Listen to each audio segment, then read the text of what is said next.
footprint calculator was very fascinating for me. Never knew something like that existed. Okay, that's very beautiful. That's very beautiful. That's very now you know that um yes, now you know that our natural resources, expires for each year. We have the limits to which we can use natural resources for every year, and you know that in our current situation, we've always exceeded what is meant for us for a year. So please, any other person, please, I would like to hear from you. Do we have only one person in this class, or has she been the only one that's been learning something? I personally, I learned a lot of things in yesterday's class, so I would want to read from you.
Okay, so I don't understand what's going on.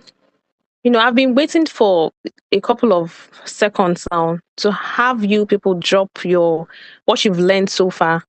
Are you trying to say all GSAMs I've been teaching has not really struck anything from all the classes you've been taking?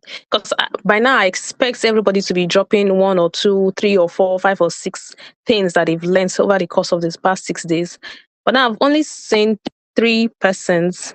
What is going on? What is going on? You learned a lot. So tell me one from the lot, Safian. I didn't know I did not have knowledge about cycling before, but now I do. That's beautiful. I learned that leaving leftover food can cause food insecurity, and it makes Nigeria one of the top countries that has food insecurity. That's baffle. It's not only food, water, all types of natural resources. We need to like maximize the usage. So I want to read more from you. So while we wait for our speaker on the call for the lesson today. Ecosystem, man should just drop his ego and grow with the echo beats. What we give to the system we get. Exactly. What we give to the system we get. So if we all, imbibe this, I think it's going to be lots more better for us, right? So that's fascinating to know. What really stood out for me was upcycling. I always repurpose outfits, but I didn't know I had it. It had a term. That's very beautiful. So it had a term. It's upcycling. That's very good to know. That's very good to know. So it was insightful to learn about waste and waste footprint. Yes. So this and it's so nice to read from you that all of you that at least you pick one, two things that you were not exposed to before you understand them now. Right. Fungi has a role to play in the ecosystem and reduces food diseases outbreak. I also always thought it was just made for spoil. Exactly. So this is there are some people that didn't participate in their GSAG presentation. And when you participate is when you learn, this presentation, we're not teaching this presentation. It's for you to like go re- research, and it's something around the environment. Now this person learns that fungi can also it also helps the environment in their silent ways, right? So waste management and dumping control. If you don't need it, don't buy it. Yes. This is very interesting to read from all of you. Very, very interesting to know that you have learned one, two, three things from the GSAG. Now, I would like to speak to the upcycling. So I saw a couple of your upcycled materials.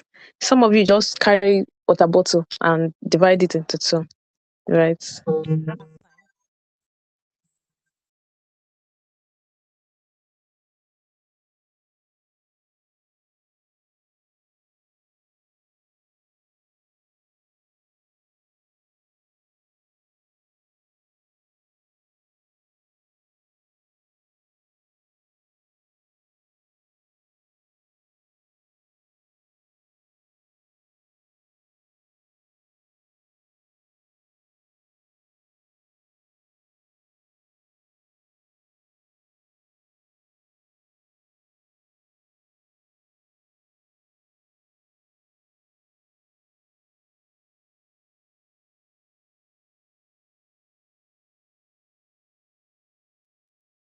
Okay, importance of B.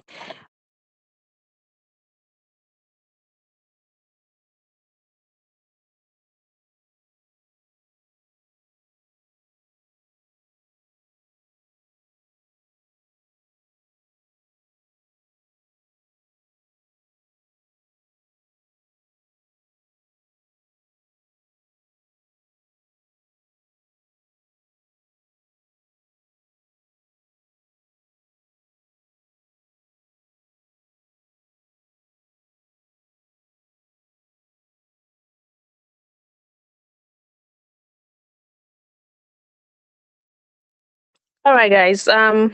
We have our speaker on the call now. Good evening, Miss Oluwatomise. Can you hear me? Yes, please. Good evening, everyone. Good evening. So, Green is, I know we can't clap. We can't, even if you're clapping, we can't hear you. So, in the chat box, I'd like for you to drop a lot of ovation emojis to welcome our speaker for this evening. Please do that for like 3 seconds so that we can begin. Sharp, sharp, sharp, sharp, sharp. Thank you. Thank you. Thank you, Aisha. Thank you so much. Um, Miss Oluwato saying, please, we can have you now. Thank you. All right. All right. Good evening, everyone. So nice to be here. Thank you so much for having me.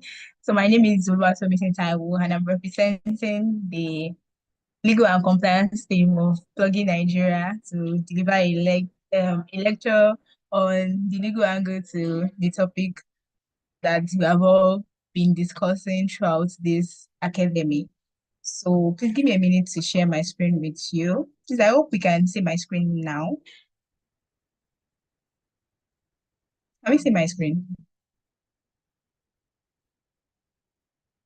Okay, so I'll take that. That's okay. Thank you very much for the response. So yes, today we're talking about the silent say words. So that's what we'll be talking about. So and environmental responsibilities in Nigeria. So we are taking it to the legal angle now. I'm sure you must have learned a lot during the course of the week, during the course of your academy. And it's such a very beautiful journey. And I'm really happy that you have learned a lot. I mean, from the comments that you've been dropping so far, so good. So the first thing is to understand silent stewards in environmental law.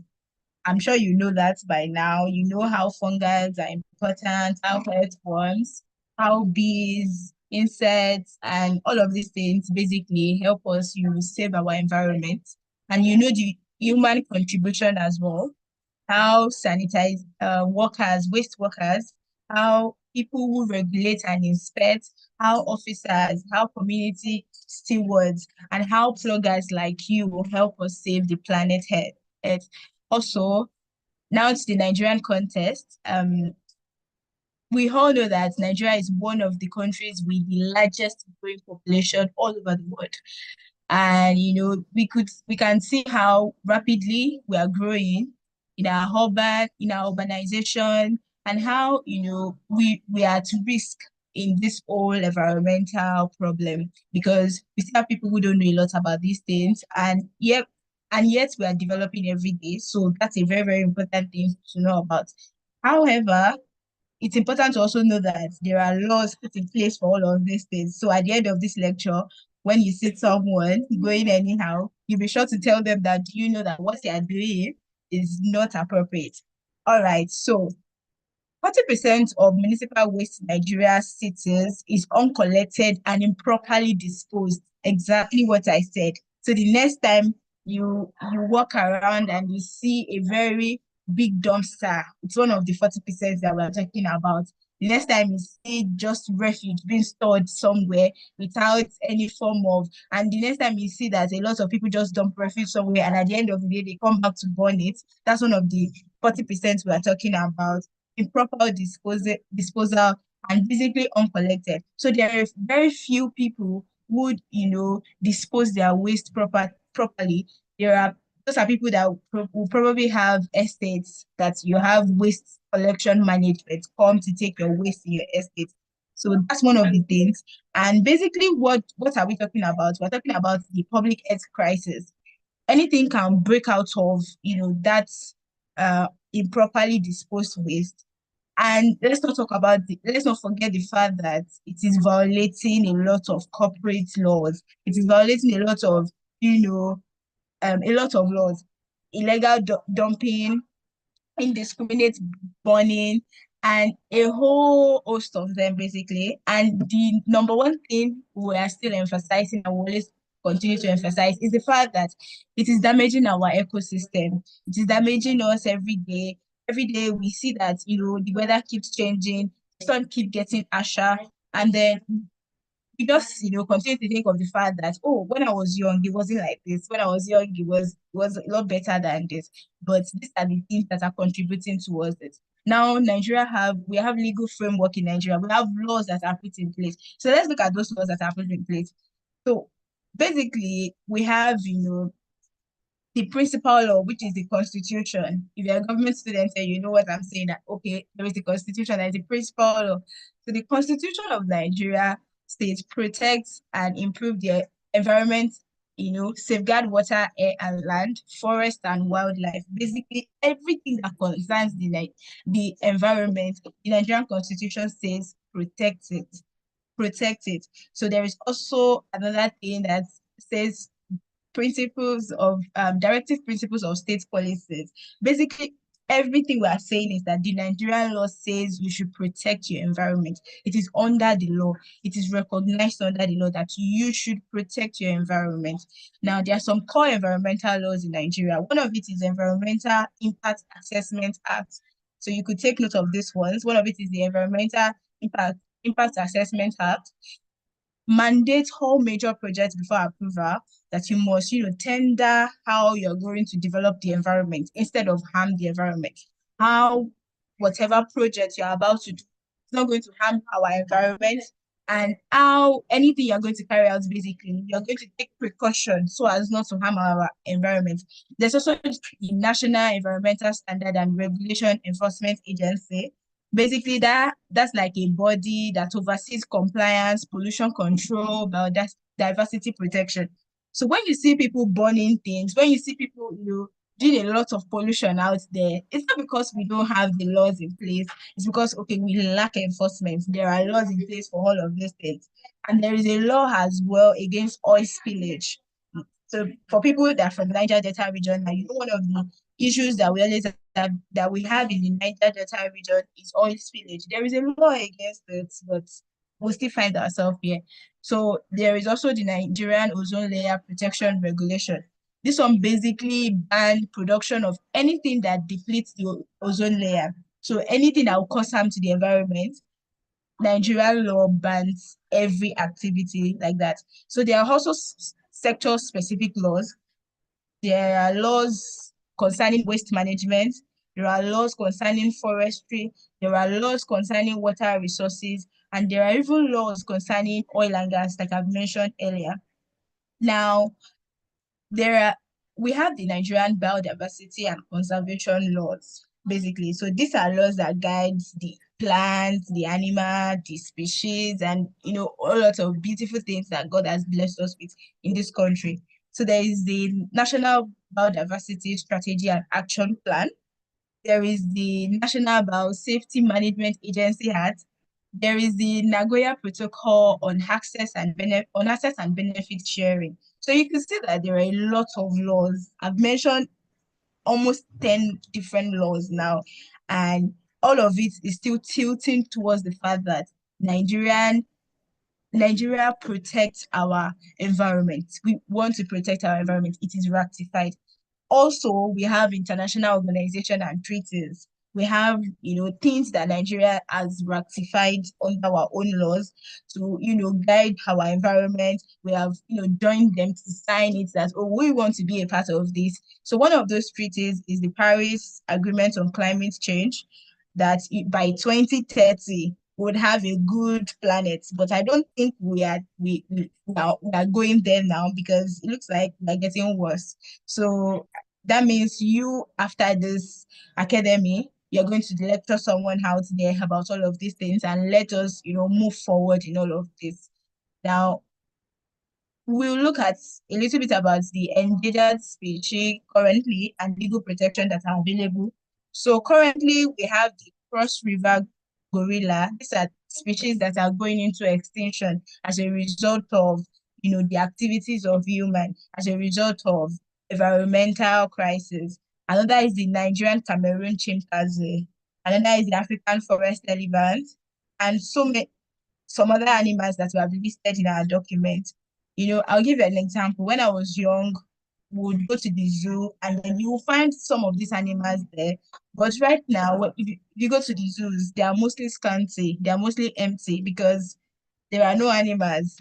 Some of them have gone into extinction, and it's so difficult to, get them.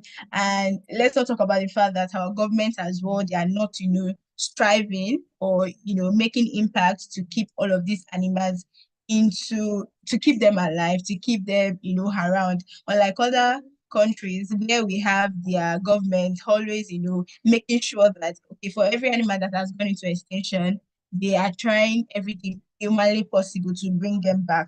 They are tracing their footsteps, they are tracing what could have happened so that everything will be all right.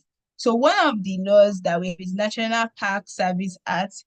So that establishes and manages Nigerian national parks that we have in places like Cross River, places like Okomu, Hodoyo, Chad Basins, and a lot of that. And this is where I tell you that there is a law that prohibits hunting, logging, and even miming within the park boundaries. So miming within, hunting within those boundaries is actually not, is not permitted. Now, would we say that in all Nigerian governments are not working at all? We won't say that. Some part of them are actually like, putting their effort. I could remember, I think I saw in the news about 2 weeks ago that, the Nigerian Customs Service, they seized some algolins from some people while they were trying to, like, take them, I think, outside the country or something. And they seized it, about four of them. So that's also something that they've done, right? So we see that as well, we would recognize it. So what are environmental challenges that we're currently facing in Nigeria? One of it is corporate non-compliance. So uh, I did a course, I'm doing a course in my final year, it's called Energy Law. And then while doing the course, we found out that, okay, there are a lot of laws out there that protect people in the Niger Delta region, that protect people against oil spillage, against, what that prevents damages that will happen as a result of production. But we find out that most of these laws are not being followed. Nobody cares. Everybody just wants to do and go. So nobody cares about the people who are the receiving end, and that's us. So nobody cares. So what you would do, as you are receiving this lecture, is to constantly remind people that this thing exist, and then also to have people come to the awareness of it, because some people do not know. I mean, are just finding out now. You might just as well be finding out some of the things I'm saying this time. So some people do not know. So what you do is to enlighten them. I mean, if that's the bit you can do, it will go a long way. So we also have deforestation crisis. That's one of the reasons why we have a lot of flooding and erosion, because of a lot of trees that are supposed to stop water, that are supposed to, do a lot of modeling in our environment. A lot of it has gone down as a result of illegal logging. So we also have weak enforcement capacity, in the sense that there's corruption, institutional corruption. Just like I said, there are a lot of laws that regulate these things, but they're not enforced because there's a lot of corruption. Someone can just bribe someone and then they go about their day. Someone can just, tip someone and then, oh, they get to move whatever thing they are moving. So, in conclusion, what we are going to say is that Nigeria has a very successful and comprehensive environmental legal architecture now. And just like I mentioned earlier, Section 20, in fact, the whole thing Section 20 is saying is that let's protect our environment. Section 20 of the Nigerian Constitution. So we have a lot of laws. Just the problem we have is the problem of enforcement. And another thing is that sustainability requires a coordinated action. And I think that's one of the reasons why I was really fascinated when I saw the theme of this academy, the fact that we are recognizing the people who are like behind the scenes of environmental sustainability, the people who are really doing the work, and also the animals that are doing the work. We are now recognizing them. And also it's a thing of we as humans, and then the silent stewards, yes, the sanitation worker, every one of them, we have to work hand in hand.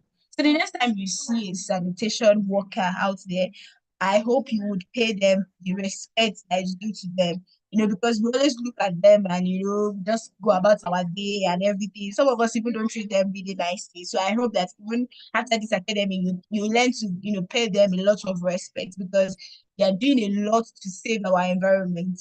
And another thing is that environmental responsibility is a constitutional duty, it's a legal obligation, and it's a moral imperative, in the sense that every Nigerian, it's a moral thing that we have to do, to keep our environment safe. It's one of the moral things that we have to do. So every Nigerian, it's the work of every one of us. It's the work of every one of you on this call. It's my work as well. It's one thing I've taken. It's one thing I'm passionate about, right? So it's now on you, to fit into the puzzle, fit into the parts that will need you. Is it to enlighten people? Is it to go out there and start coordinating some of these things? And also, is it to even be a dedicated plugger in your university to fit yourself perfectly into the puzzle? So thank you very much. I will take questions now and also hear feedbacks as well.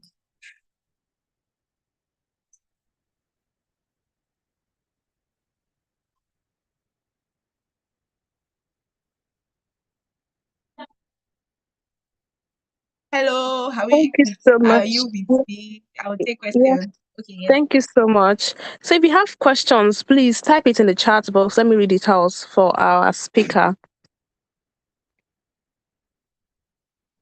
If you have questions, anybody, if you have questions, please. If you have comments too, if you have something you want her to emphasize on, please point it out. Okay. Is anybody raising their hand? Is anybody trying to type a question out? Okay, okay. Please, Mufere, please shoot your question. Let's see.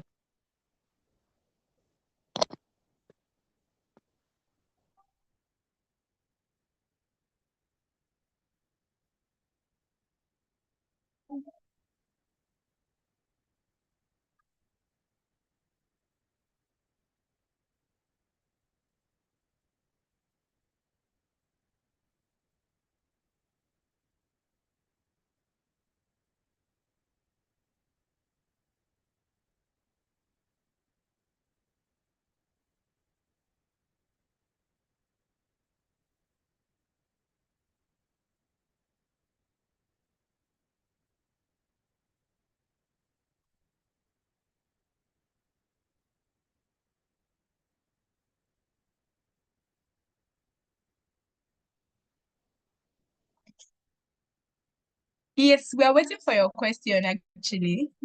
I hope you can hear me. We are waiting for your question. So while Mufere is typing, if any other person has question, please. Okay. Adele Sean said the law in itself the law in itself has never been a problem in Nigeria, but the implementation, what can be done? It's crossed across other sectors too, e.g., INEC, environment, human rights. Um, Speaker Ma, please, would you like to attend to that question? Would want you to attend to that All right. question. Can you hear me? Okay, so thank you. Yes, I can hear you. Thank you so much for that question. So I'm happy you listened and you recognize the fact that we have a problem of implementation in our country. And just like you mentioned, it's not only in the environmental aspect, it's not only in the environmental law aspect, it cuts across every aspect of uh, our nation, every sector and everything. Now, one thing I would always say is that, when it comes to problem of implementation, um, the people who are supposed to implement these things, they are the ones who are not implementing. However, there is a bit which you can do, right? So we do not have that power to implement some things, but what we have power to do is to, enlighten people. And that's one thing we are doing this evening. That's what we are doing, right? So we do not have that, political will to say that, oh, we want to implement laws. We can't implement laws, but we can obviously enlighten people about these laws. Now, some people do not. I kid you not when I say some people do not know about the existence of this thing I've said this night. So, and that's why you in the academy, you upon leaving here are to go and to, enlighten people more about these things and let them know that, okay, these things exist. And then from there, we pick it up from the grassroots. We can obviously take it further. I hope I answered your question.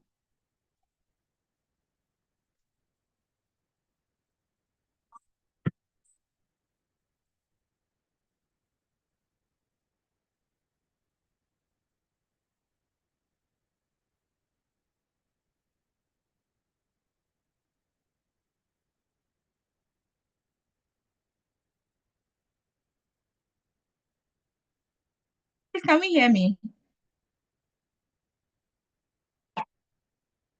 Yes, thank you so much. I was speaking, I didn't know I was muted. Sorry. Thank you so much for Okay. answering that question. Yes, so we have one more question. I'm going to take one more question because we have a lot of other activities lined up for this evening. Anari John said, I have been noticing a spike in the need of HSC officers in job searches. Does the job description have anything to do with these environmental laws?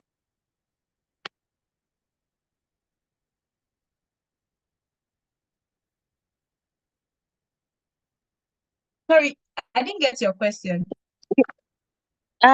Yes, we have, yes, let me take it again. And we also have our Yes. legal officer for Plugin Nigeria. I think she would like to say one thing or two. So I'll read the question again. I have been noticing a spike in the need Okay. of HSE officers in job searches. Does the job description have anything to do Yes. with these environmental laws? Okay. So HSC means, for people who don't know, it means health, safety, and environment. So yes, it does have to do with it. Like, when you're searching for a job, they expect that, you pay attention to all of these things. That means you are someone who is conscious of all of these things. You are conscious of your environment, because like we say that, okay, a lot of people are not aware of these things. We have organizations that are very much conscious about these environmental laws, and they want to make sure that, oh, they are being in place. So we have organizations that are interested. So yes, if you are to take job from them, they expect that you are aligned with what they are doing and you are aligned with what is going on, basically. So yes, that's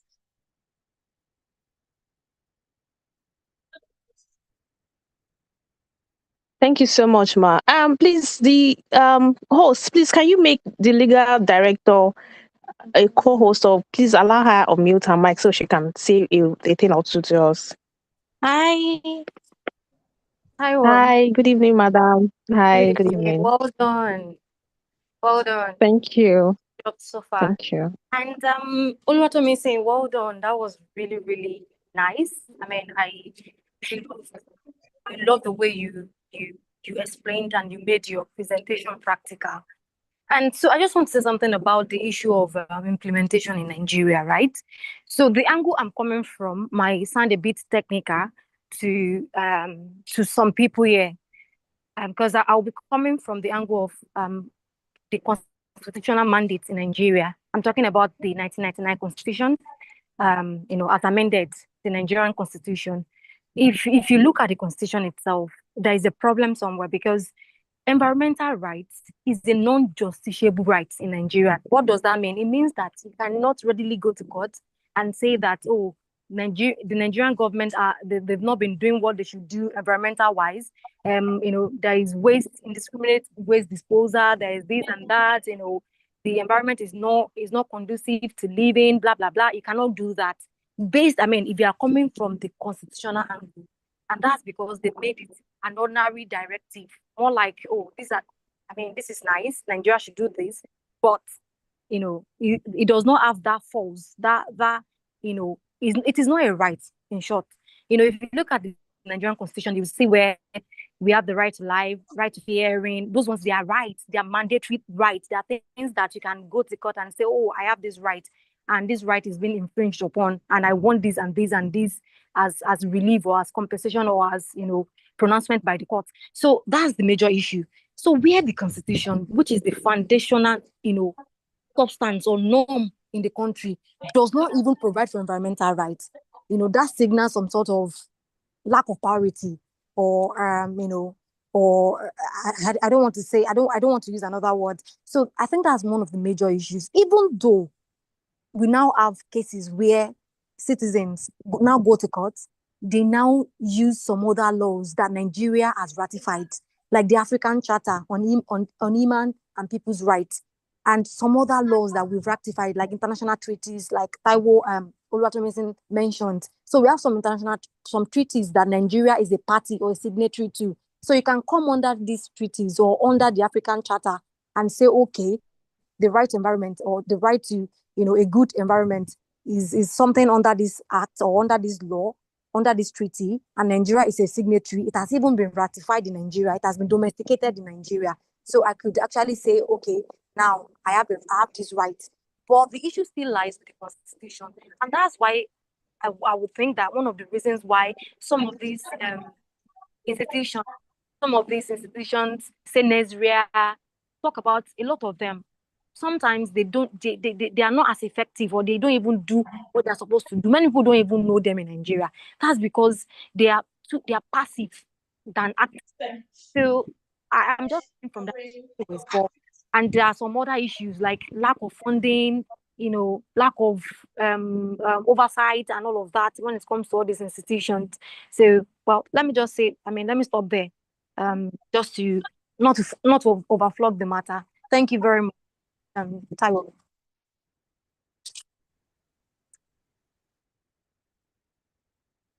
Hello, Taiwo.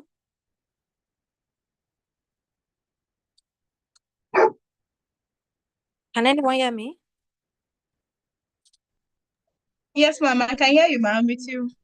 Oh, all right. And I heard everything you said. I think she's having an issue with her network. Oh, okay. No worries. Is there another question that we need to take, or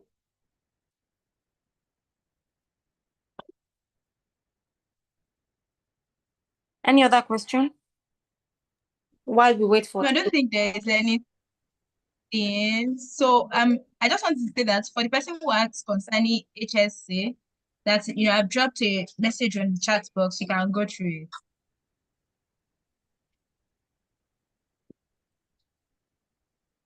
Oh, okay.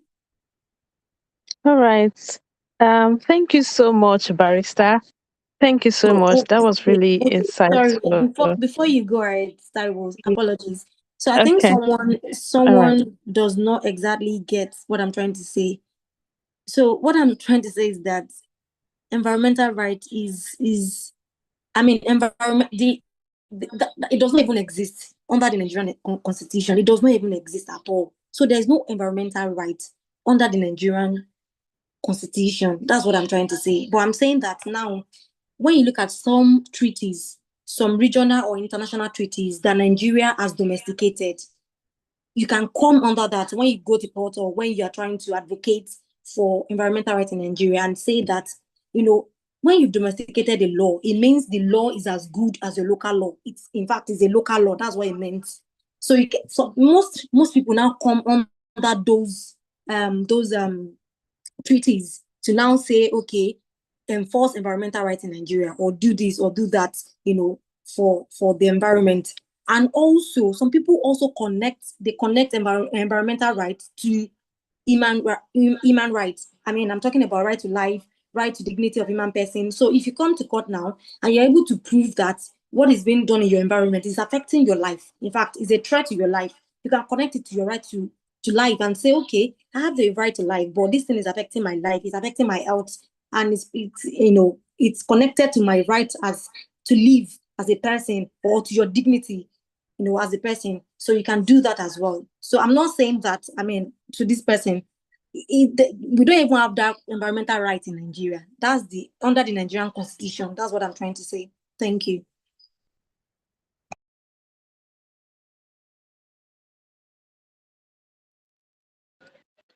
Thank you so much, Barrister. Thank you. I hope all your questions has been answered.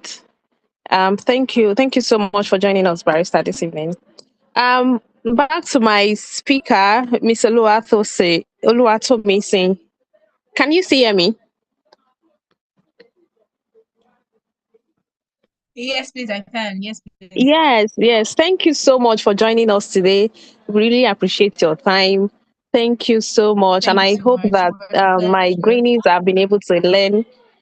Maybe they cannot become a barrister this evening, but they are also like well hammered in what the law says about environmental sustainability. Thank you so much for Yes, joining us yes. today. We hope to talk to Thank you you too. soon. Yeah, thank you. Yes. Thank you Thank so you. much for having Really, us. please let's celebrate her in the chat room. I can't give you her mic to express your gratitude, but please let's celebrate her in the chat room. Let's celebrate her. Thank you. Thank you so much. Thank you. Um, thank you. Thank you. All right, guys. So right now we be moving to the star of the evening, our DSAG presentation. Is anybody excited this evening? Is anyone excited this evening?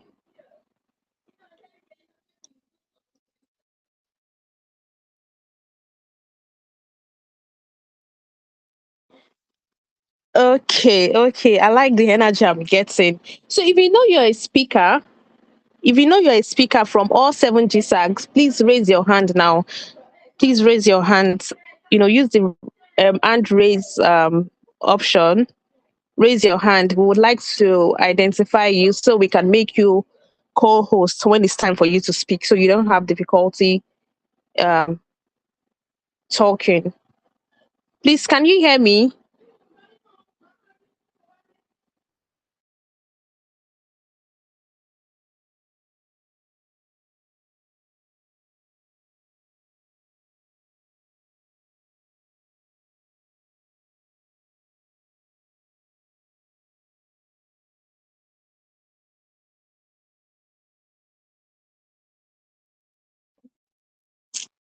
Okay.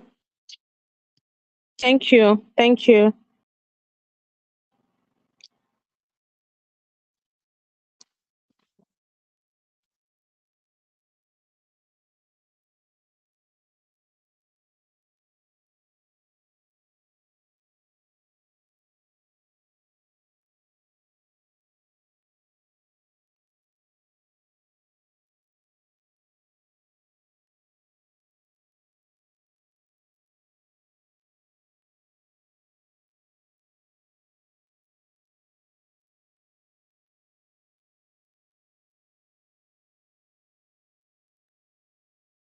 On track. I expect that our JJ Sam is going to be presenting your slides for you, right? So I expect that you are on track. You all can see when you're supposed to start.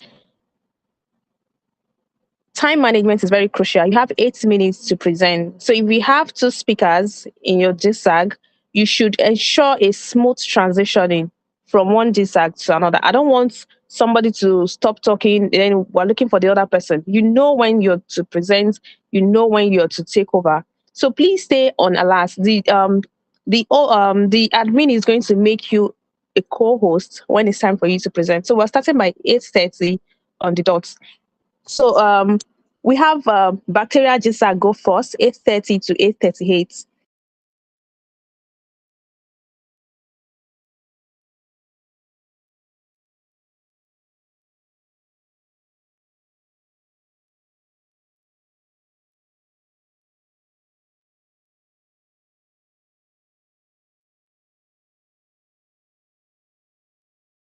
So guys, we have about 7 minutes to commence. So I want you to stay on track. This is like a lot of time. 7 minutes is a lot of time to stay on track. Ensure all your presenters are well aligned, right? So by 8:30, we'll have our first speaker from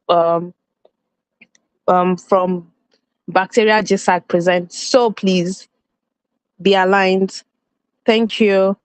You can also use this time to call other members of your GSAG to come on to the call. You can use this medium to come on the call. Please make sure that you are well aligned. I don't want to be asking, oh, who is the second presenter? You know yourself already. So you should be getting ready. Once you know that these people is already getting 2 minutes to the end of the time, you're already getting ready. Our admin is well on standby. Thank you. Available to speak. Dung Beatles will be presenting Wenma. I just read that now. So I'm going through that again. Bacteria GSAG will be presenting by.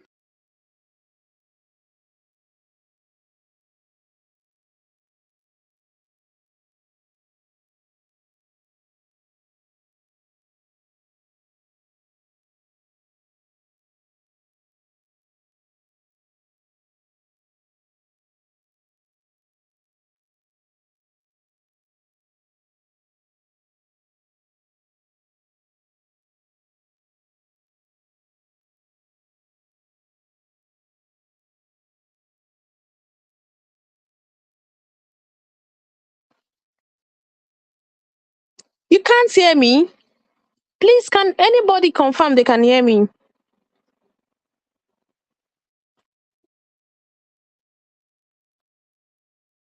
I'm speaking at the top of my voice right now. Yes. Okay. Thank you. So once it's we have 5 minutes more. Once it's 8:30, we begin.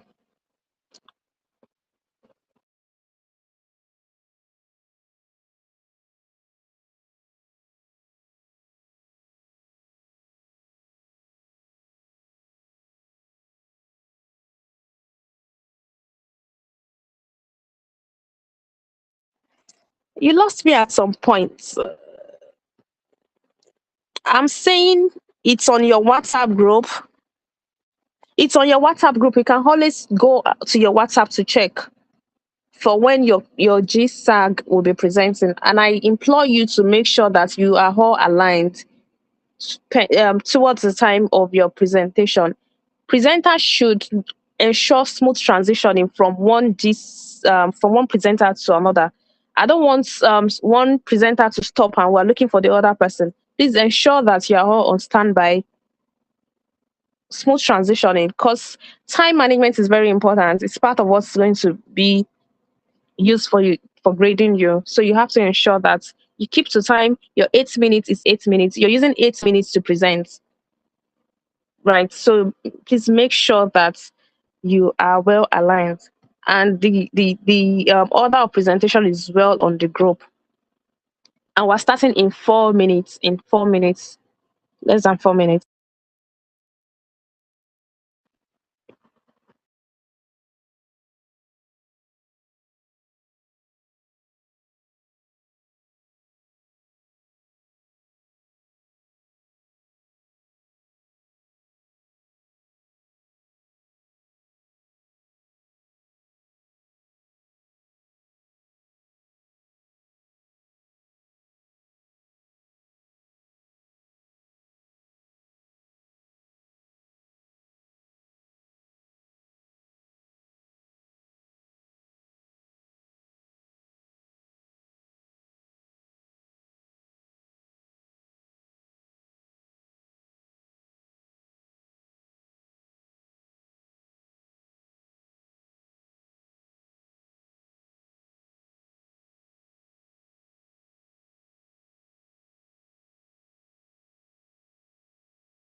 All right. So I heard that all speakers have been made co-hosts now. Please confirm by blinking your raised hand. Blink your raised hand to confirm that you have been made a co-host.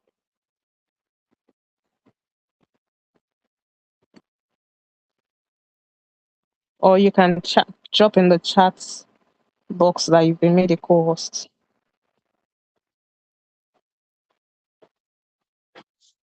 All right. So we have a minute to go for before Bacteria Jisag comments. All right. Thank you, Damilola. All right. Thank you, Anari.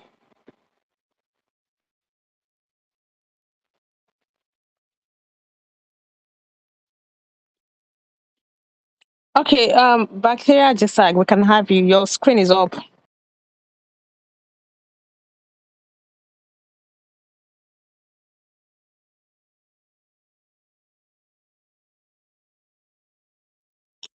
Bacteria Jisag, your screen is up. Please, can you hear me?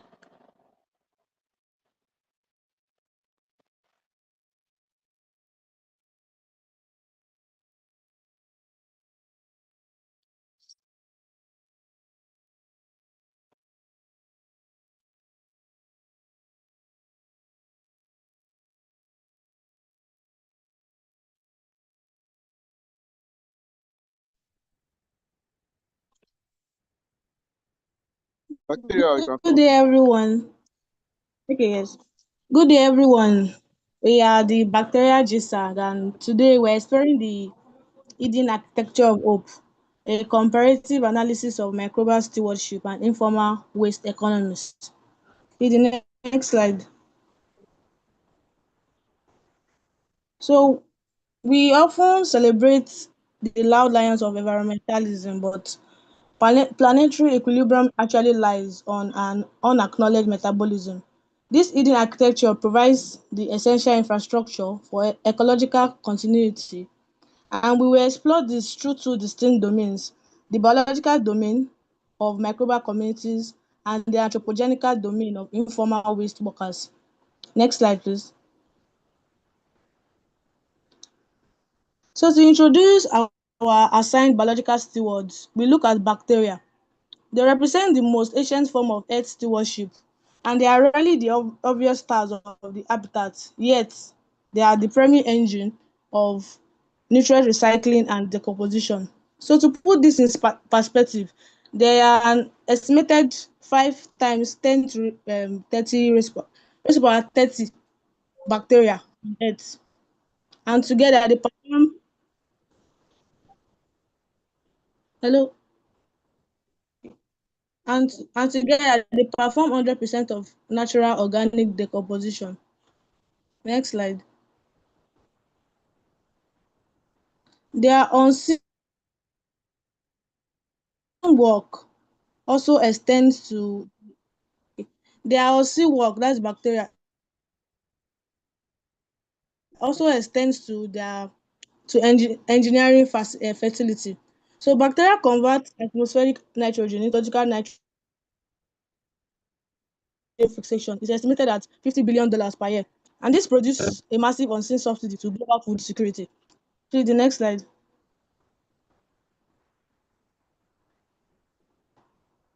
Furthermore, bacteria acts as the ultimate detoxification agent in both natural and wastewater environments, and they actively adapt to degrade anthropogenic pollutants and even plastics. They hold the environmental fabric together entirely behind the scene. Next slide. So this brings us to our human parallel, the urban metabolist. Just as the bacteria process the waste of the natural world, informal waste workers process the discarded surplus of the human world. And global estimates indicate that about 15 to 20 million people worldwide derive their livelihood from waste picking.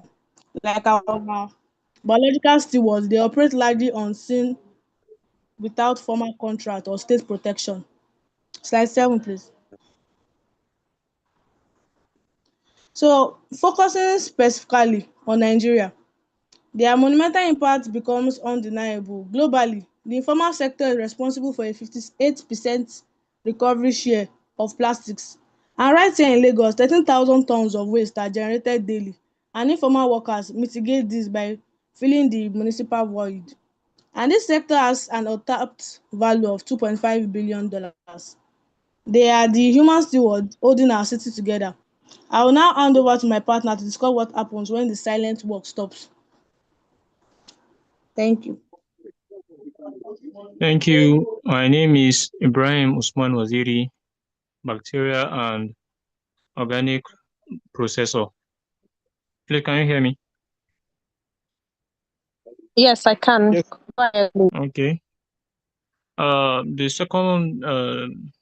The next slide is biological science months 1 to 12. Days 1 to 30, ruminant animals starve untreated sewage floods ecosystems. And the second one is months 2 to 12.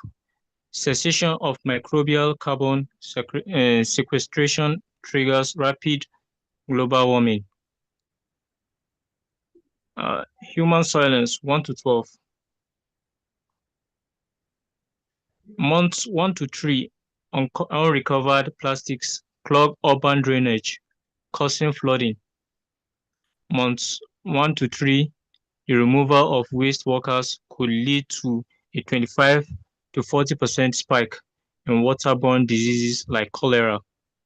Months 4 to 12, factories face critical raw material shortages and closures.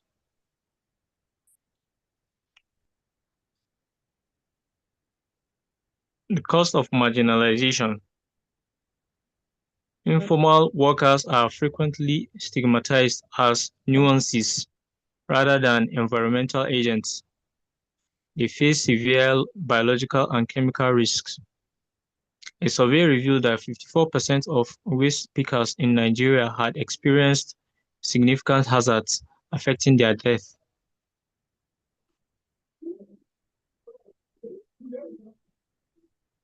Solutions: institutional recognition, implement municipal occupational ID card programs to give workers the legal right to safely assess waste.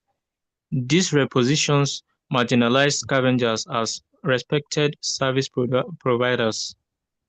Incentive-based technology. Integrate workers via rewards for recycling platforms where residents earn points for source segregating waste. This creates a stable data-backed income stream.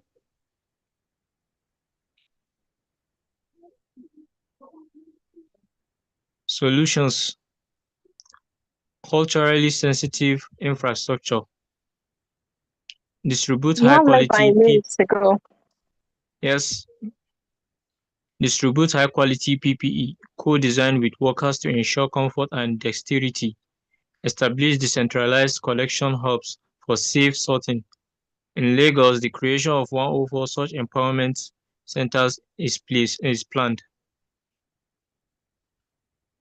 Case study synthesis. Swag Pune, India, a member-owned Thank you so cooperative. much, Ibrahim Usman. Your time is up. Thank you so much for your presentation. The time is Okay. up now. Thank you. Mm.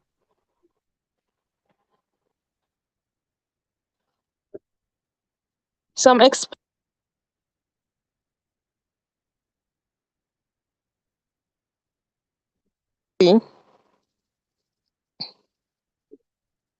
fungi, Jessa.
Fungi, your time starts now.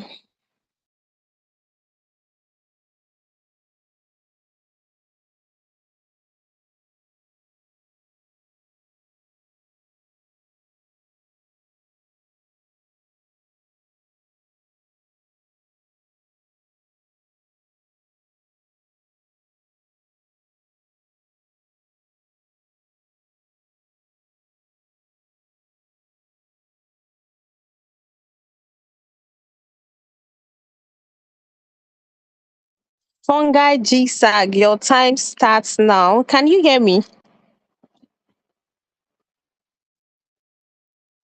Please, can you confirm you can hear me? I hear you. Fungi GSAG, your time I can starts hear you. now.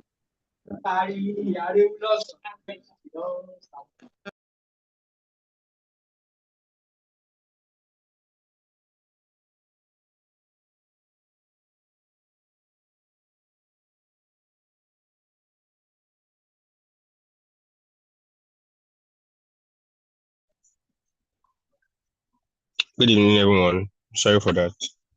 Good evening, everyone, my fellow participants.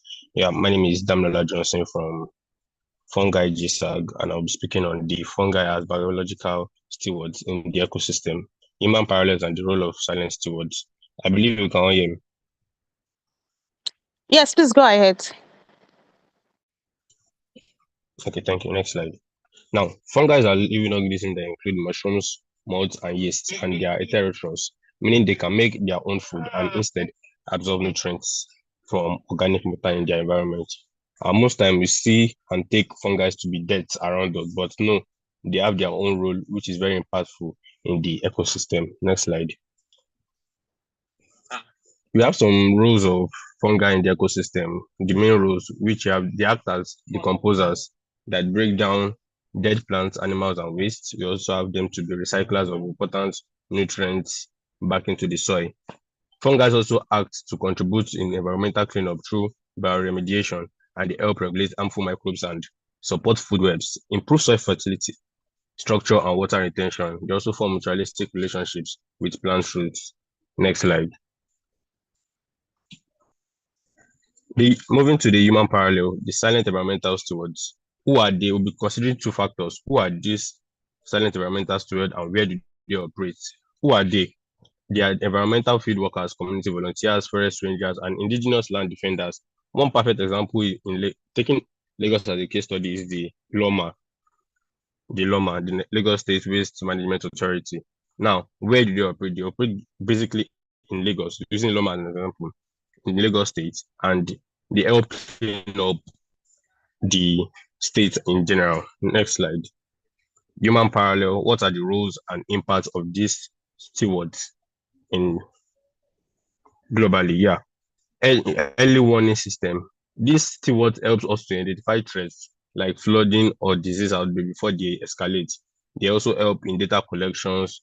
They track biodiversity, climate patterns, and population according to UNEP 2022. They help in conservation enforcement, prevents illegal logging, poaching, and habitat destruction. And also, human stewards help to improve community engagement. They help to educate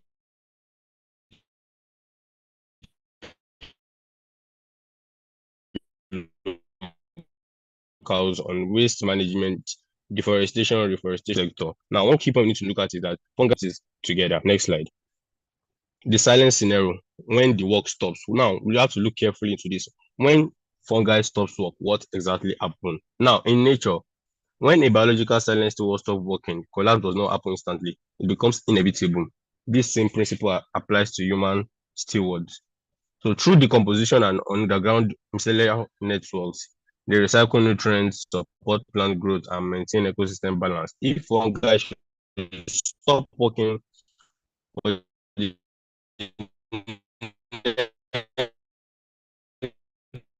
next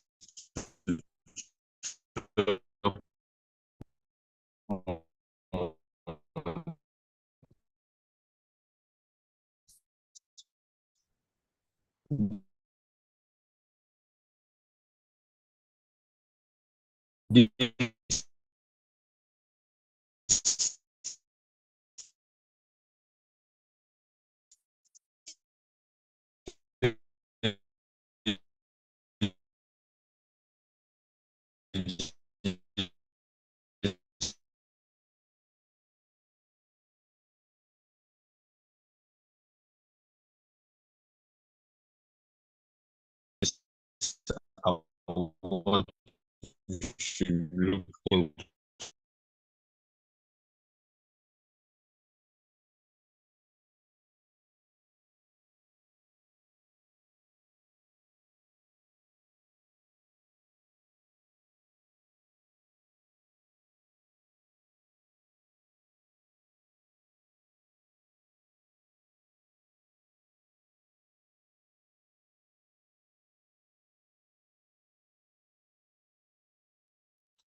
Can we see hear him?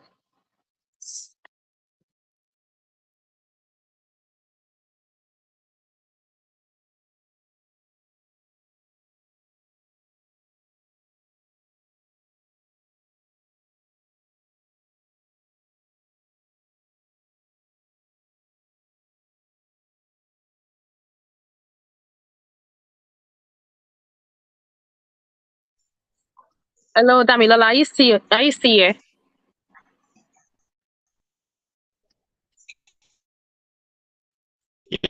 Yes, sorry, Yes, please continue. Please continue. Please continue. so we continue through. Okay, thank you. I'm moving to these collectors and 12 months. In this month, there are outbreak malaria and disease in the community, and to the ending of the month, communities face major public health emergency and the ecosystem become toxic. These and many more occurs during this whole period. Now, they are calling acknowledgement and elevation of silent human steward.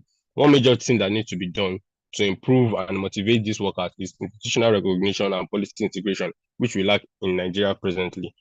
And one of the action points is government accreditation system, legal protection frameworks for these workers, and there should be a support mechanism in the sense that there is annual PPE distribution, that's personal protective equipment like gloves and all of that, subsidized health coverage, microfinance, and cooperative development skills for each of these workers. In conclusion, sustainable urban ecosystem depend on invisible yet foundational labor system, elevating silent stewards through institutional recognition, structural support, and measurable data integration is both an ethical and economic imperative. So it is very much important and very important to government workers and institutional agencies to help incorporate this into their data. Thank you very much for listening. Thank you. Your time is up, sir. Thank you so much. Fungi Gisag. Thank you so much. Please, Aunt Gisag, are you on standby? Yeah, we are. Your time starts by 8:50. Okay. All right. Yeah. Your screen will be up in a minute or two. Just hold on. Thank you.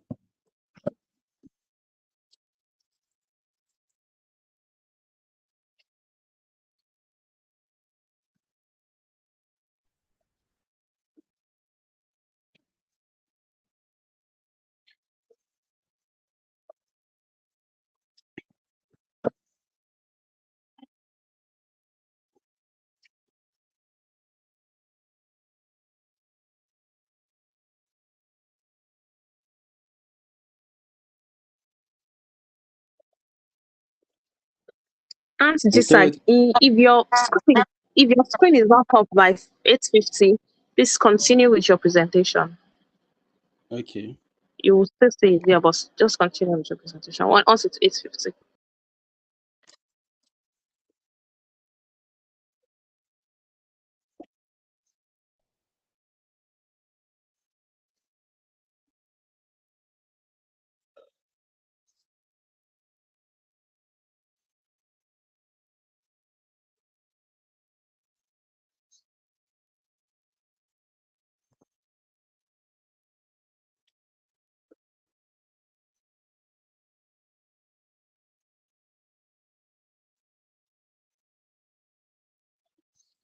Good evening, distinguished judges, Jisam and my fellow Greening.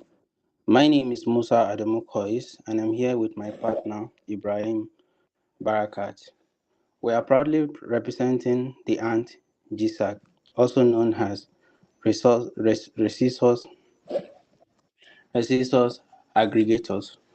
Today, we present Silent Steward, a story about the smallest worker and how powerful their impact is on the ecosystem. Our presentation explores how ants, although small and often unnoticed, hold ecosystems together through their silent labor. We will also draw a powerful paragraph between the biological steward and human silent steward working silent quietly in our community. So, ant biology. So, what should come to your mind is what is silent steward? Silent stewards are individual or species that protect and manage system without recognition. An ant is a perfect example of natural silent steward. They are ecosystem engineers whose stewardship is biological and built into their survival system. They do not consciously choose to protect the environment. Their everyday activities automatically maintain ecosystem balance. So what I'm trying to say here is that what ants do for survival is what gives the ecosystem balance. So move next slide, please. What do ants do? One is ant helps for soil erosion, that is allowing air and water to reach plant roots.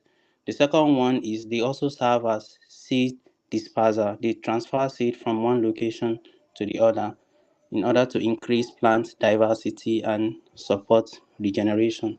They also serve as nutrient cycling, that's the art of them breaking down organic matter, which leads to the return of essential nutrients to the soil.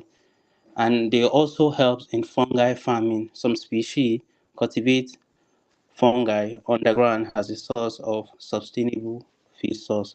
So moving to the global biological impact is that over to 20,000 plus ant species exist worldwide, and each of them have their own unique functions. Removing ants can also lead to plant diversity up to 50%.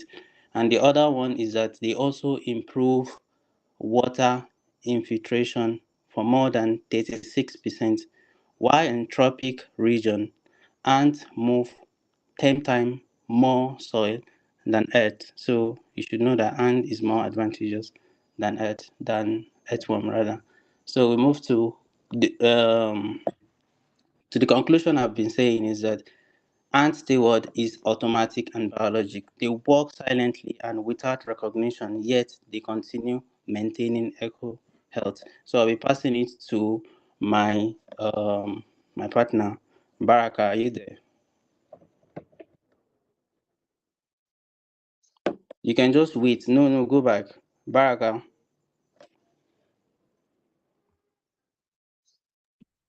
Thank you. Good evening, everyone. So, can you hear me, please? Yeah, I can. Go on.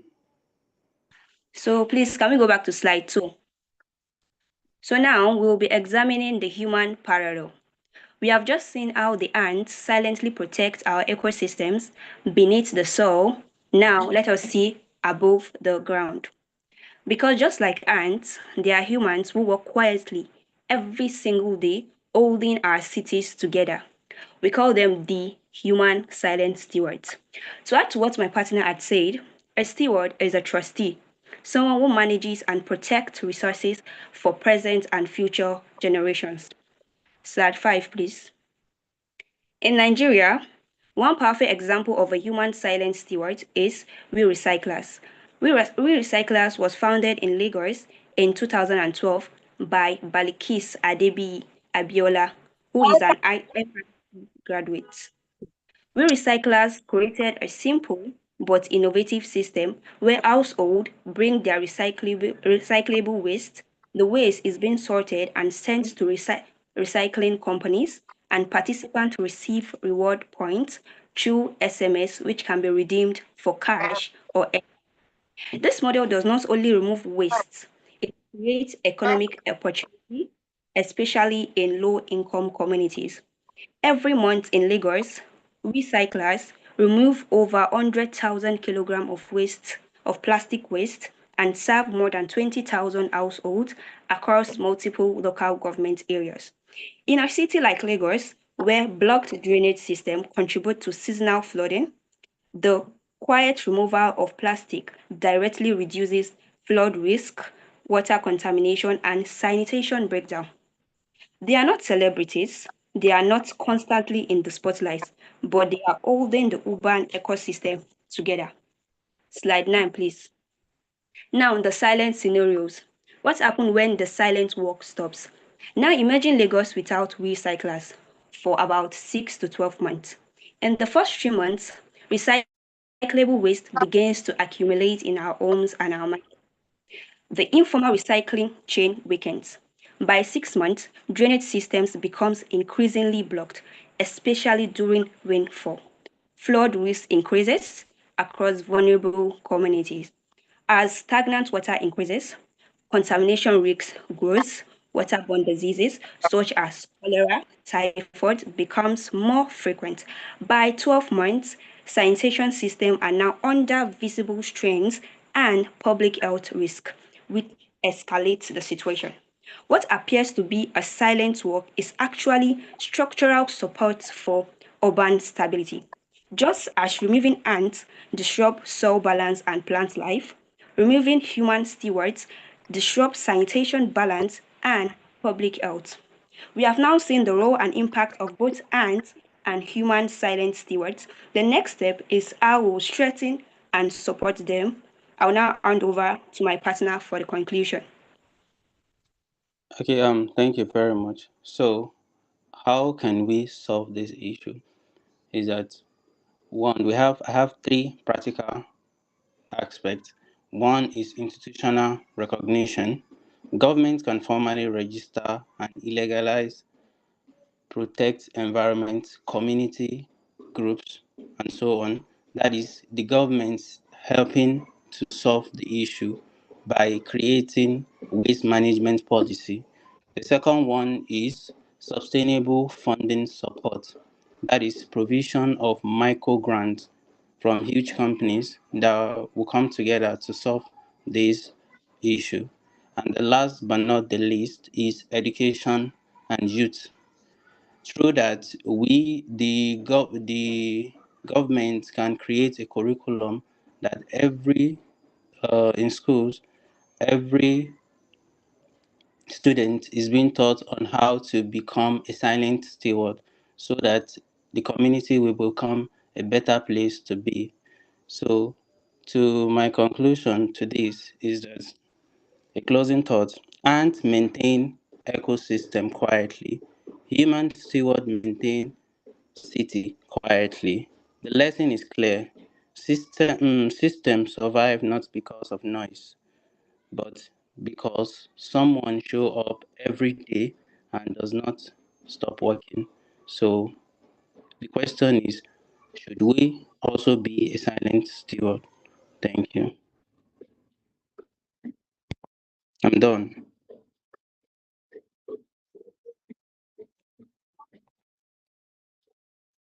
Hello, do you guys hear the last one?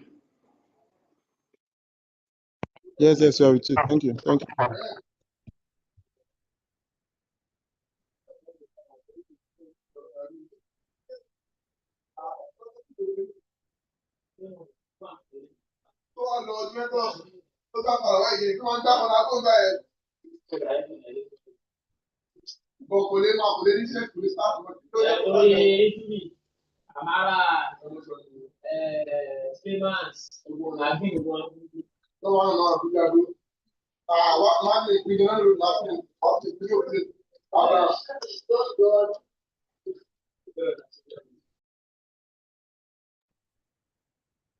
All right, thank you so much. JJ Sam, please, we're expecting B's slide and they're expected to go up by 9 o'clock. It's 9 o'clock already. The slide is up already. Okay, that's a document they said. Please confirm from your end if they have another thing titled slide. No, that's the only thing we have.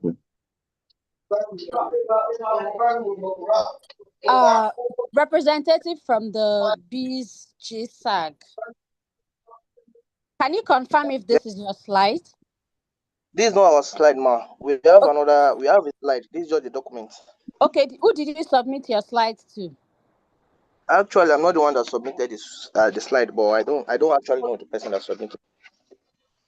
All right, your time is counting already.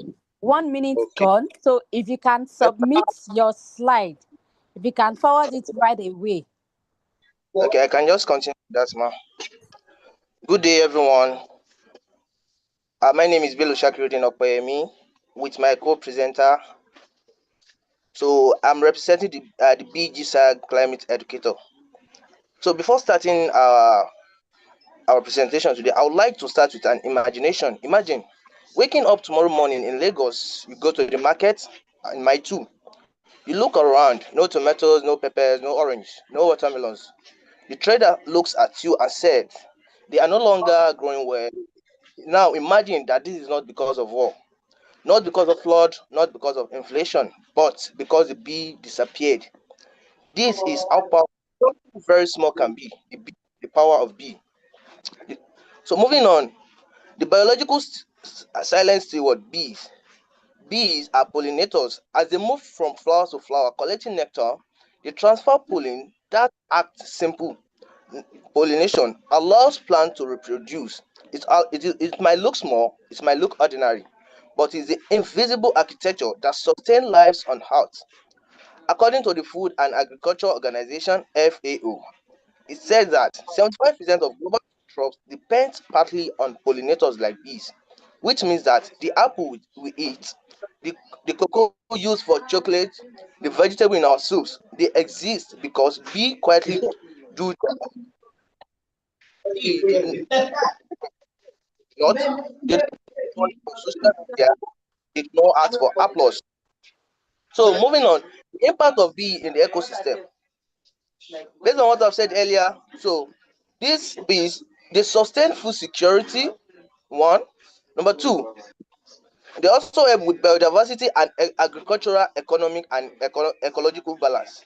They are not the obvious star of the ecosystem, silent steward, but without them, the system will collapse, the ecosystem will collapse, the community will collapse, and that's it. Moving on, we have the woman's silent steward, which is climate educator. So before moving on, I would like to ask a question, which goes: if bee pollinate the flower, who pollinate the mind? I will answer this question so we can move on. So who pollinate the mind? Simply, they are the climate educator. Using using Nigeria as a focus. In Nigeria, one powerful is flood in Nigeria. The combined cycle of plastic waste, simple idea, quite action, massive impact. Because of effort like this, youth are participating in environmental action. Plastic pollution is reducing, environmental responsibility is growing. Community are more climatic resilient. Many of us here are beneficiary of environmental education through platform like Green Switch Academy, which all of us are here for today. So this kind of academy, they climate education translate complexity into clarity. It means they educate people on what is very complex and they explain them in a low way. So climate change can sound technical, but they explain terms like carbon emission, pol- policy equity, climate resilience, but educators break it down. Educators at the same time, they bridge the gap between science and society. They are behavioral architects, shaping how people think, act, and live. They build sustainability into daily lives, just like bees transfer pollen to flowers. Climate educators transfer knowledge to community. I will be stopping here while my fellow presenter will be taking on. Mr. Angela. Angela, please.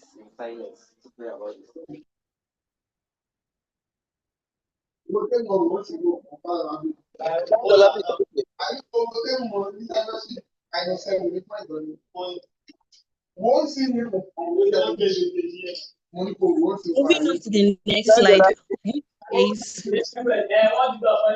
which says when climate educators and silent steward decide to stop working, what will happen?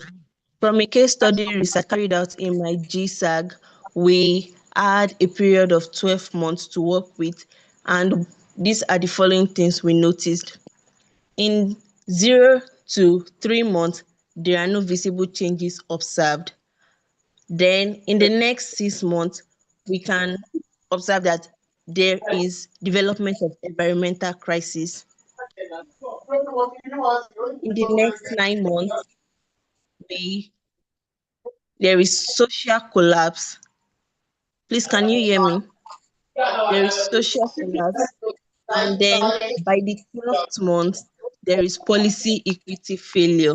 That is, sustainable policies fall at community levels and climate action becomes inaccessible. We need to develop the habit of acknowledging and respecting individuals, both the climate educators and the silent stewards. So, acknowledgement through community-based platforms, various platforms, acknowledge their efforts, acknowledge their actions, acknowledge everything they've put into ensure that we are environmentally stable. We should show respect to individuals involved in environmental sustainability, assist them with financial support from the government, organize workshops, upskilling workshops, and motivating schools and communities to participate so as to increase the number of hands in ensuring environmental sustainability.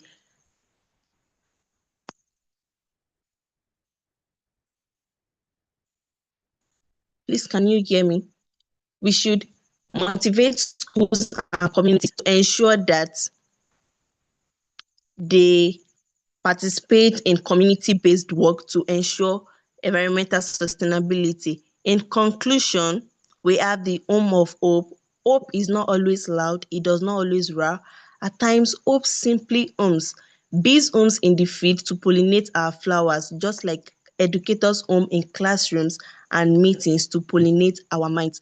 The connection between climate educators and silent steward, which is the bees, is just as flowers cannot thrive without pollination, sustainability cannot take root without educators. Thank you.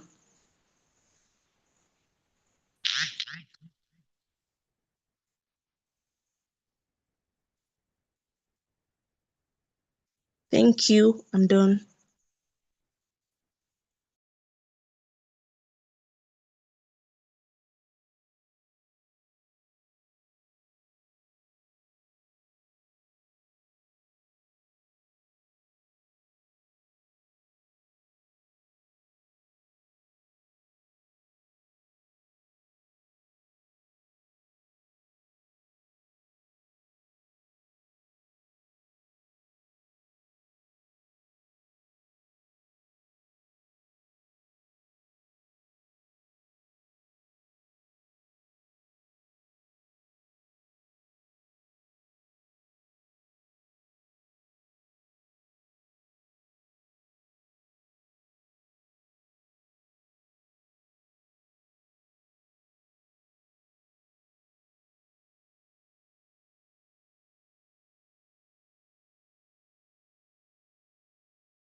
All right.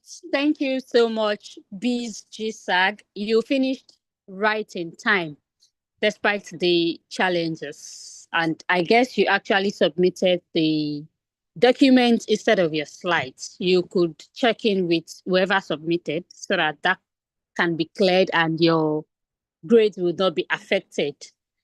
So yeah, by 9:10, and it's 9:10 p.m. already, the slides are up. So let us have the Earthworms GSAG have their presentation now. Thank you, Ma. Good evening, GSAM's panel of judges, moderator, the supportive GSAG members of Earthworms, the plugin stewards, and fellow greenies. My name is Akishola Christian Oindamala, and I will be representing my GSAGs, where we are presenting silent engineers of sustainability, which are earthworms, also refers to as the plugin stewards. Earthworms are important organisms that live in the soil. They are known as natural recyclers because they break down the dead plants and organic matters into nutrients that improve soil fertility. For example, when food scrap like vegetables or leaves fall on the ground, earthworms break them down and turn them into nutrients for plants. In the same way, plugin stewards are people who helps clean the environment by picking waste while walking or jogging. Both earthworms and plugin stewards help maintain environmental health and sustainability. Similarly, when people pick up plastic bottles on the road while jogging, they help keep environment clean. Both action improve what? Environmental health. Earthworms are among the most important soil organisms, which about 3,000 species worldwide. They feed on dead plants and organic matters. As they move through the soil, they create tunnels called burrowing. And research shows that they contribute about 6.5% to global grains production. These burrowings allow air and waters to enter the soil and help plants roots grow better. This improves soil fertility and supports plants growth. Plugin Nigeria's impact numbers so far: 90-50 plus plugin episode, 100 plus cleaning events, 50 plus ton of recyclables recovered, 215 plus 2,150 plus kilometers recovered, 2,000 plus pluggers, volunteers, 30 plus communities, and many more. Earthworms play a major role in maintaining ecosystem health. They improve soil aerations and allow water to move easily into the soil. They also help improve food production. In addition, they help clean contaminated soil and support beneficial microorganisms. This makes earthworms essential for environmental sustainability. In gardening where the soil is soft and healthy, plants grow faster because earthworms have improved the soil. The earthworms have improved it. And earthworms are unique because they work silently underground, yet their impact is very important. They improve soil structure, plant growth, and environmental balance. For example, most people don't see earthworms working underground, but they benefit from healthy crops. In the same way, volunteers clean the environment early in the morning. Many people don't notice them, but everyone enjoys clean environment. It is like cleaners in our school. We may not notice them, but their work keeps the school clean. Similarly, plugin stewards act like earthworms in our communities. They help clean the environment, reduce pollution, prevent drainage blockage, and reduce flooding. They also promote environmental awareness. Plugin stewards help reduce water waste pollution and maintain environmental cleanliness. They also educate people on proper waste disposal. Their work supports environmental sustainability and improve public health. Oyo State has a case study in Ibadan. Flooding sometimes happen because plastic waste blocks drainage system. When pluggers removed waste from the drainage, they helps flooding. They help prevent flooding. If earthworms stop functioning, soil will become hard and plants will reduce. and plant growth will reduce. This will affect food production and environmental balance. Similarly, if plugging stewards stop cleaning the environment, waste will accumulate, drainage will block, and food flooding and pollution will increase. This shows how important they are. If earthworms disappear, soil will become hard and farmers may get poor harvest. This can lead to food shortage. And if nobody cleans the environment, waste will accumulate, block drainage, cause flooding, like what happens in some Nigeria cities during heavy rain. At this junction, my co-presenter will take over. Thank you.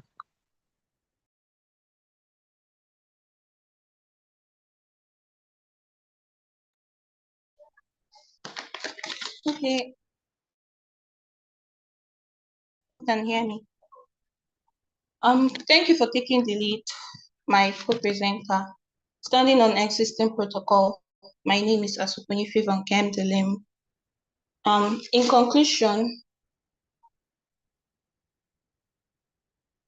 conclusion, can everyone hear me? Yes, we can. Okay, in conclusion, earthworms are very important organisms that help maintain soil health, environmental sustainability. They improve soil fertility, they allow air and water to enter the soil, and they support plant growth. Because of their activities, farmers are able to produce healthy crops. Which contributes to food security. Despite their small size, earthworms play a very big role in maintaining the balance of the ecosystem. They work silently on their ground, yet their impact is significant and essential. Similarly, plugging stewards play an important role in protecting our environment. Through their efforts in picking up waste and promoting environmental cleanliness, they help reduce pollution, they prevent drainage blockage, and they reduce flooding. Their work also helps protect public health and create a safer and cleaner environment. However, just as earthworms are often noticed, plugging stewards are sometimes not recognized or supported enough.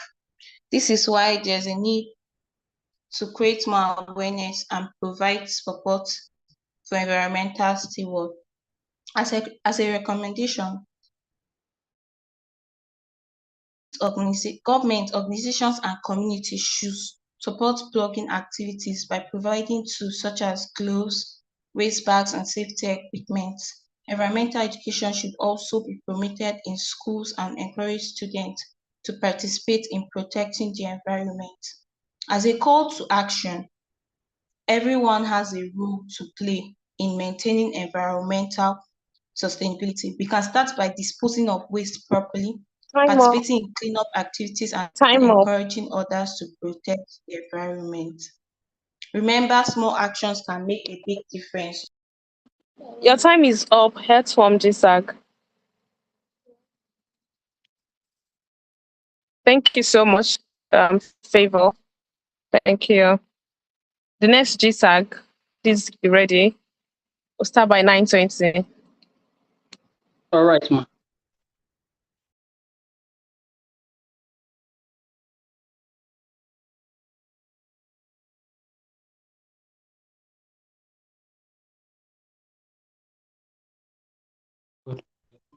This is in the slide, ma.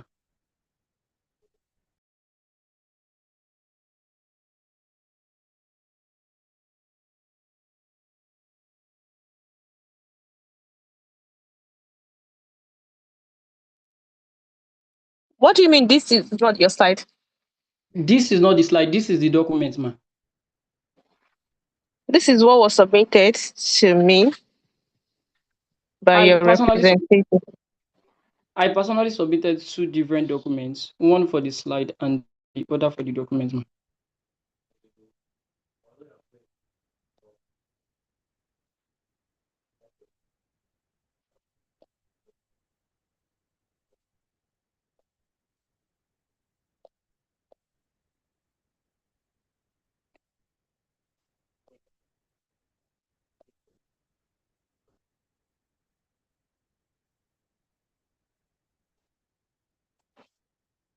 this was submitted to me too.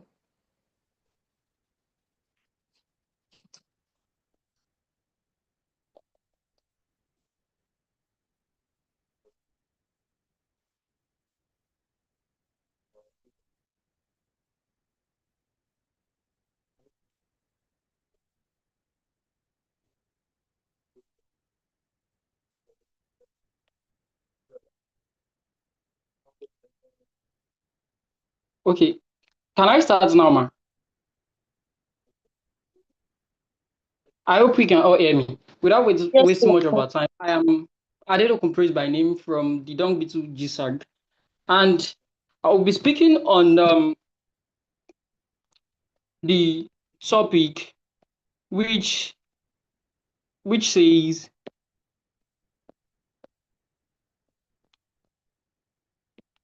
the hidden architecture of hope. Speaking on the topic which says the hidden architecture of hope. So without wasting much of our time, I would just like to run through what hidden architecture of hope implies as a topic itself. So hidden simply, in other words, can be referred to as secretive, and architecture on its own is a structure. Why hope can be simply broken down to a sense of expectation. I hope we can all hear me. So hope can simply be broken down to a sense of expectation. So putting all this together, we can simply remodel the topic as what? As a secretive structure building a sense of what? Of expectation, and which we are bringing to us the dung beetle as a biological entity, which plays a very, very crucial role as regarding that. Now, running through the document here, we have the roles of dung beetle. Let us introduce the dung beetle to us. So the dung beetle is an insect, a part of numerous insects we have in the soil, which is responsible for the breaking down of dungs released by animals or any other form of released specifically by animals.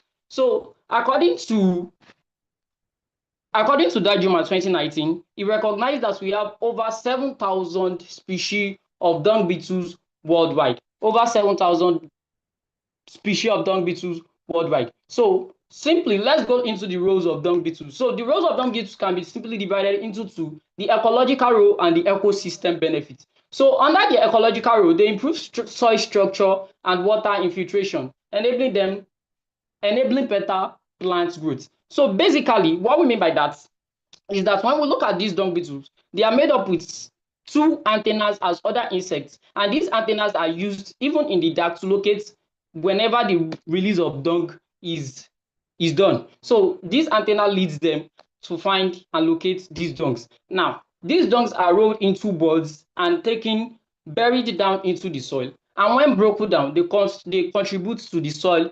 fertility. And that is one of the ecological roles they play. Now, when we come to the ecosystem benefits, one of the ecosystem benefits we can look at, we are looking at the recycling of waste. And that is one basic thing they do. They recycle this waste into fertilizer, natural organic fertilizer, to be utilized by the soil. That is it.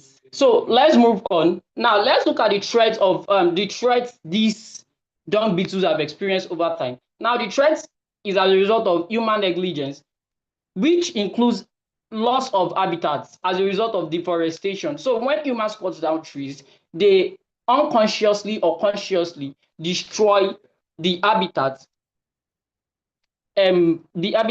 of these dung beetles. Now moving to the next thing. Now let's look at the human parallelism as regards dung beetle. Now when we look at the human parallelism, picking the llama of Lagos as an example. Now the llama of Lagos, according to, permit me to go back to our day 3 presentation, and according to the facilitator, Ms. Balikis Adebisi, she made mention, and we got to understand there are two divisions of scavengers. We have the official scavengers and the informal scavenger. The official scavenger, a perfect example of official scavenger is the llama of Lagos State. When we look at the informal scavengers, a perfect example we are looking at are people which we most likely call bowlers and the likes, different kind of names given to them. the Bolas, the Shagolo Shago, and a lot of names all around the world has given to them. Now, roles and functions of this official scavenger, which is the Loma of Lagos, speaking as our own case of study, and the informal scavengers now. Now, the roles include removal of daily waste before it becomes a health crisis. That is one of the roles they play. They also prevent flood by clearing drainages. They reduce disease outbreak and they protect water system. Now, through daily cleanups, they help us protect our environment. Even most of them comes out at dawn to work without recognition, putting themselves at risk with their own family they have in place. Now, according to what are the benefits of the roles practiced by these scavengers, both the informal and the formal, which is the Loma of Lagos. Now, the formal, the benefits include, according to the statistics released, we got to realize that, sorry about that, we realized there are over 7,000, there are 13,000 of waste stones generated in Lagos daily. 13,000 waste generated in Lagos daily. And these people help clean up every single day life. Now, what are the challenges they face? The challenges they face include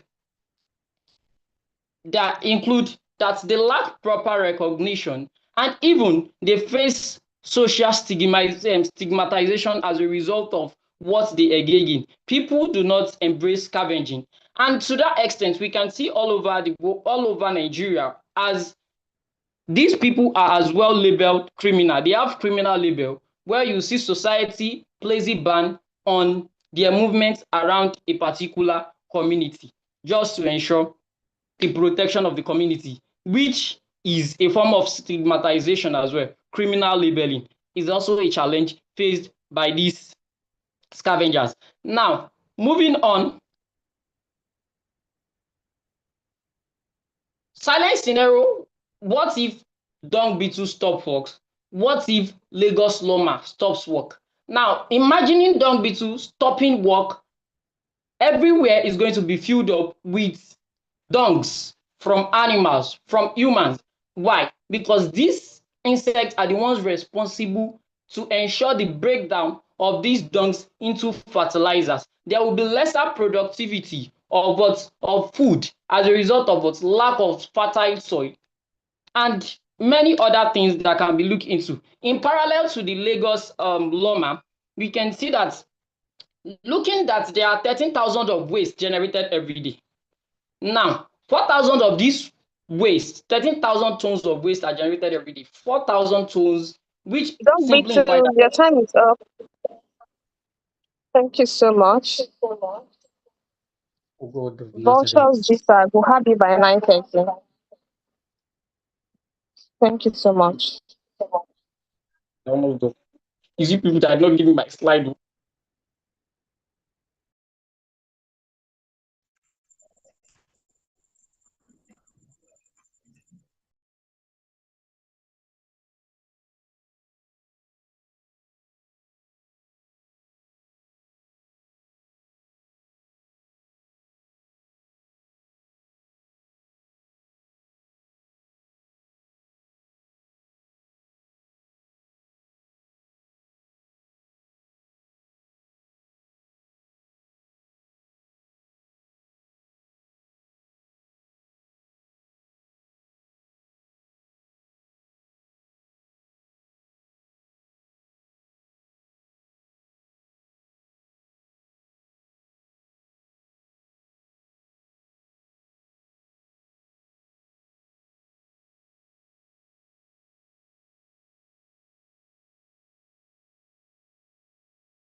Vultures, Giselle, please you can proceed.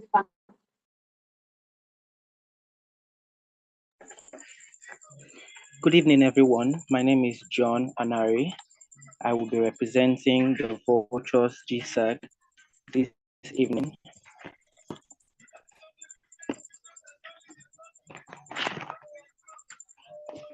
And I'll be talking about the hidden architecture of hope.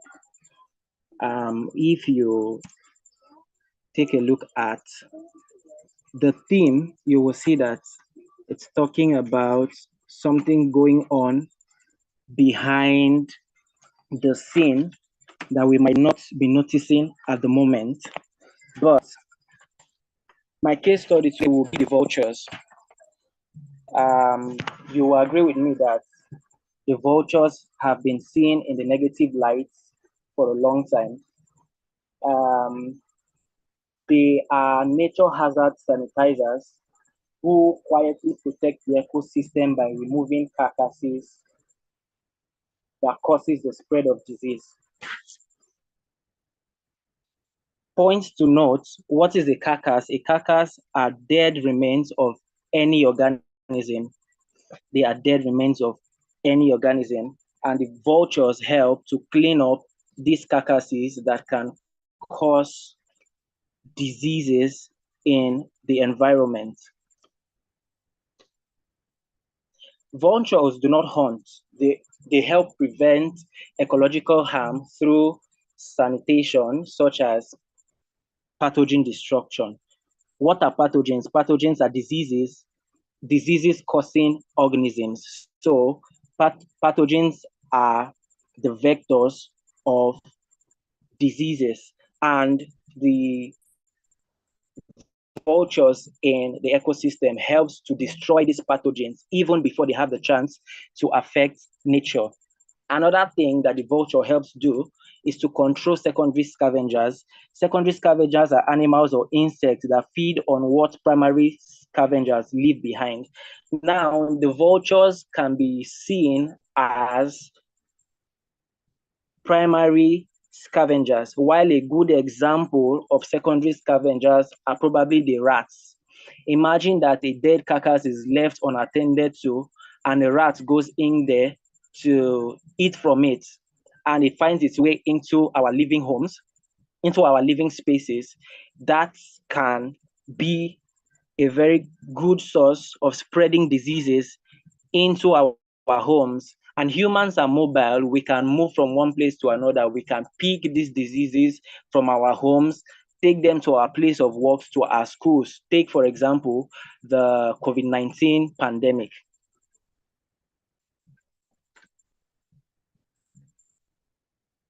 Without the vultures, decaying lingers, diseases multiply, and humans, livestock, and wildlife face higher health risks. Now, without the vultures, so many things can go wrong in the environment, in our ecosystem.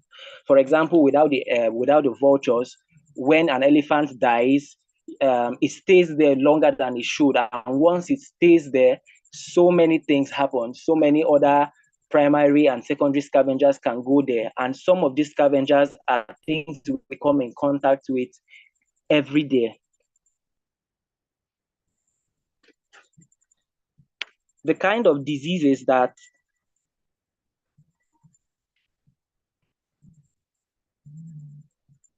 these pathogens can spread, I will talk about them, but for now, let's stay on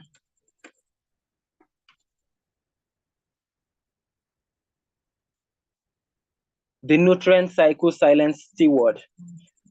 This is, we quoted Shukla et al. From 2022. He said, when death strikes, vulture race against decay, returning nutrients to the soil. Permit me to speak on what mycorrhizal fungi means.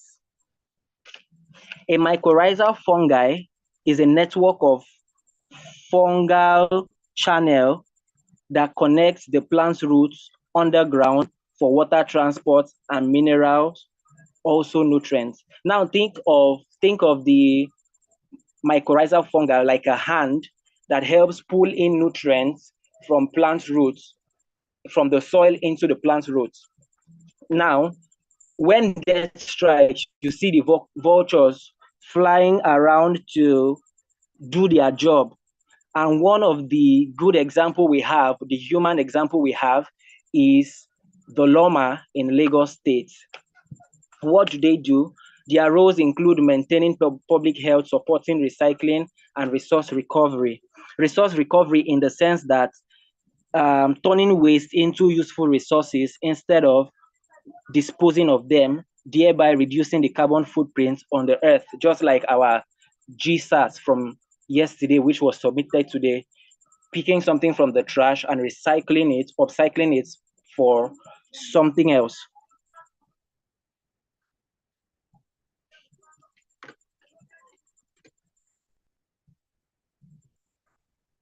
Why are these agents silent? The first one, their work is mostly invisible. When the vulture walks, it doesn't make a sound. For example, when you see the hawk in our immediate environment, you know there's a hawk because of the screech it makes. But the vulture doesn't do any of this. It just comes down, do its work of cleaning up a dead carcass and leaves. It works invisibly. The next thing we have is they receive little public recognition. Just like I said before, the vulture has been seen in a negative light for a very long time, especially in our immediate environment. So most times they get little or no public recognition. Another reason they are silent is they operate quietly but critically. A vulture makes sure it cleans every soft tissue on a dead carcass. Just as vultures protect the ecosystem, we as human sanitation or officers or environmental workers also do the same thing that the vultures do. Now, when the vultures stop working, so many things can go wrong. First is waste accumulation, disease multiplication, environmental contamination, public health strain, and urban instability. What are my recommendations? The first one, ban toxic drugs and monitor populations in Nigeria. For example, in Asia, vultures are going extinct because of the use of diclofenac in treatment of cattle, which kills the vultures in the process. In conclusion, silent steward prove that the loudest voices are not always most vital. How do we relate ourselves? Thank you so much, Boto Jisag. Thank you for your time. Thank you. Hello, Greenies. Can you confirm you can hear me?